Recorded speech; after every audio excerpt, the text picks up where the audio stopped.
ಸರ್ಕಾರ ಒಂದು circus company ತರ ಕೆಲಸ ಮಾಡಬೇಕು. ಸರ್ಕಸ್ ಕಂಪನಿ ಸರ್ಕಾರ ಒಂದು ಗೌರವ ಇದೆ, ಅದಕ್ಕಾದ್ರೂ ಒಂದು ಗೌರವ ಇದೆ. ಇದು ಅದಕ್ಕಿಂತ ಕೆಟ್ಟದಾಗಿ ಮಾತಾಡಿರೋದು ಇವೆಲ್ಲನೂ ಕೂಡ ಇದೆ. ಇಷ್ಟು ನಾನು ಅದರ ಬಗ್ಗೆ ನಾನು ಹೇಳಿದ್ದೀನಿ ಅಧ್ಯಕ್ಷರೇ. ಅವರು ಮತ್ತೆ ಮುಂದಕ್ಕೆ ಇನ್ನೂ ಜಾಸ್ತಿ ಇದೆ.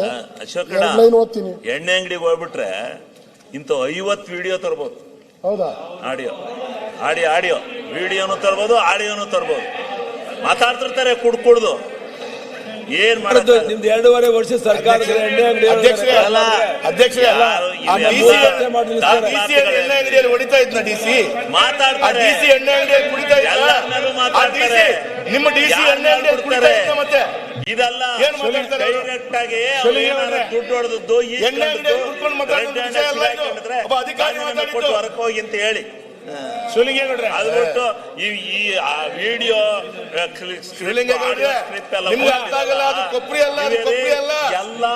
ಎಲ್ಲಾ ಕಾಲ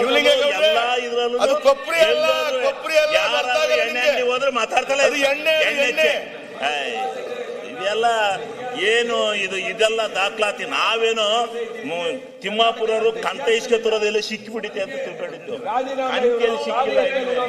ಇವೆಲ್ಲ ಏನ್ ಡಾಕ್ಯುಮೆಂಟ್ ಎಲ್ಲ ಇವೆಲ್ಲ ನಡೀತಿರ್ತವೆ. ಅವನ ಹೆಸರು ಇವನೇ ಹೇಳ್ತಾನೆ, ಹೇಳ್ತಾನೆ, ಅವನ್ ತಕ್ಕೋದ್ರ ನಾವೇ ಹೇಳ್ತೀವಿ ಕೆಲ ಸಂದರ್ಭದಲ್ಲಿ ಅಲ್ಲಿ ಹೋಗಪ್ಪ ಅವ್ರ ಹತ್ರಕ್ಕೆ ಆಗತ್ತೆ, ನಮ್ಮ ಹತ್ರ ಹಾಕಲ್ಲ. ಅದಕ್ಕೆ ನೀವ್ ಇವೆಲ್ಲನು ಯಾವನ ಆಗದ ಮುಂದೆ ಮೆಟ್ಕೊಂಡು ಹೋಗ್ಬಿಟ್ರಿ. ಇವತ್ತೇನು ಸಾಮಾಜಿಕ ಜಾಲತಾಣ ಬಹಳ ಚೆನ್ನಾಗಿದೆ, ಎಲ್ಲಿ ಬೇಕಾದ್ರೂ ಯಾರು. ನಮ್ ಸರ್ಕಾರ ಇದ್ದಾಗ ಕೆಂಪಣ್ಣನ ಅರಸೀಕೆರೆ ಯಾವ ಎಣ್ಣೆಯಿಂದ ಕರ್ಕೊಂಡ್ ಬಂದಿದ್ರಿ ಹೇಳಿ? ಯಾವ ಎಣ್ಣೆ ಅಂಗಡಿಯಿಂದ ಕರ್ಕೊಂಡ್ ಬಂದಿದ್ರಿ? ಅವಾಗ ಕೆಂಪಣ್ಣ ಸರಿ ಇತ್ತು, ಅವಾಗ ಎಣ್ಣೆ ಅಂಗಡಿಯಿಂದ ಕೆಂಪಣ್ಣ ಬಂದಿರ್ಲಿಲ್ವಾ? ಈಗ ನಿಮಗೆ ಇದು ಯಾವ್ದೋ ಎಣ್ಣೆ ಅಂಗಡಿಯಿಂದ ಮಾಡಿಸಿದ್ದು ಅಂತ ಹೇಳ್ತೀರಾ? ಅಲ್ಲಲ್ಲ, ಇವು ಸಿಗ್ತವೆ ಅಂದೆ. ಇವು ಯಾಕಾಗಕ್ಕಲ್ಲ, ಅವ್ನು ಮಾತಾಡ್ತಿರ್ತಾರ ಅಲ್ಲಿ ಕೂತ್ಕೊಂಡು ಎಣ್ಣೆ ಬಾರಲ್ಲಿ ಹಿಂದೆ. ಜಾಯಿಂಟ್ ಕಮಿಷನ್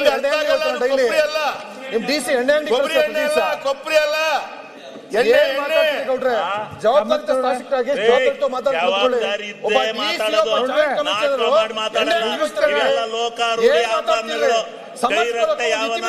ಇದಿಸ್ಕೊಂಡಿದ್ರೆ ಹೇಳಿ. ತಪ್ಪಿನ ಬಗ್ಗೆ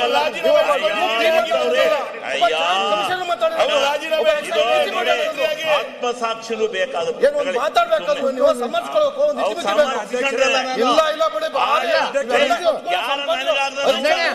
ಮಾತಾಡ್ತಿರ್ತಾನಪ್ಪ. ಸನ್ಮಾನ್ಯ ಅಧ್ಯಕ್ಷರೇ,